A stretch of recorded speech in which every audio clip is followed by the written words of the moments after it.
अस्सलाम वालेकुम। अच्छा डॉक्टर अरशद, जी। ये अभी रिसेंटली एक एग्ज़ाम हुआ था जिसमें क्वेश्चन था कि what are the neurological conditions कि जिसमें पेशेंट में बोथ अपर मोटर न्यूरॉन और लोअर मोटर न्यूरॉन फाइंडिंग्स आती हैं। Both findings in one patient. Yes. Yes.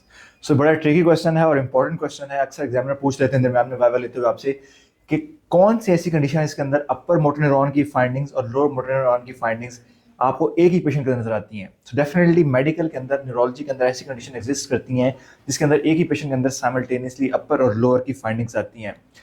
तीन इंपॉर्टेंट कैटेगरीज हैं जो इस तरह के पेशेंट के अंदर फॉल करती हैं। पहली कैटेगरी है motor neuron disease. Motor neuron disease के अंदर आपके जो मोटर न्यूरॉन है वो इफेक्ट होते हैं और उसके अंदर अपर के मोटर न्यूरॉन भी इफेक्ट होते हैं और लोअर के इफेक्ट आते हैं और आपको दोनों की फाइंडिंग्स मिलती हैं। मिसाल के तौर पर पेशेंट के अंदर क्या होगा कि उसके अंदर जो है आपको अपर की फाइंडिंग इन द फॉर्म मिलेंगी कि पेशेंट के रिफ्लेक्सेस ब्रिस्क होंगे, उसके प्लांटर्स आपको होंगे, उसको स्पासिटी होगी। साथ में उसको लोअर मोटर न्यूरॉन की फाइंडिंग मिलेगी इन द फॉर्म ऑफ कि उसकी टंग एट्रोफी होगी, टंग में फेसिकुलेशन होगी, या फिर जो है ब्रेन स्टेम की जो नर्व्स हैं जिसके अंदर हमारे गैग कंट्रोल करने नर्व्स हैं वो इफेक्ट होंगी। सो मतलब अपर और लोअर की दोनों फाइंडिंग्स आएंगी, तो इस कंडीशन को हम मोटर न्यूरॉन डिजीज के अंदर लेबल करते हैं। सेकंड ये है कि बाज हमारी जो लिकोडिस्ट्रॉफीज हैं जैसा कि मेटाक्रोमेटिक लिकोडिस्ट्रॉफी है, अलेक्जेंडर डिजीज है, इवन कैनावन डिजीज है, उसके अंदर भी जो है जहां लिकोडिस्ट्रॉफी ब्रेन के अंदर होती है जो कि आपको अपर मोटर न्यूरॉन की फाइंडिंग देगी, लेकिन साथ में ऐसे पेशेंट के अंदर जो है पेरिफेरल न्यूरोपैथी आती है तो उनके रिफ्लेक्सेस जो है वो डिमिनिश होते हैं, तो उनके अंदर भी लोअर मोटर न्यूरॉन की फाइंडिंग भी आती है। सो लिकोडिस्ट्रॉफीज के अंदर भी आपको अपर और लोअर की फाइंडिंग मिक्स मिलती है। थर्ड जो इंपॉर्टेंट कंडीशन है वो है फ्रेडरिक एटेक्सिया।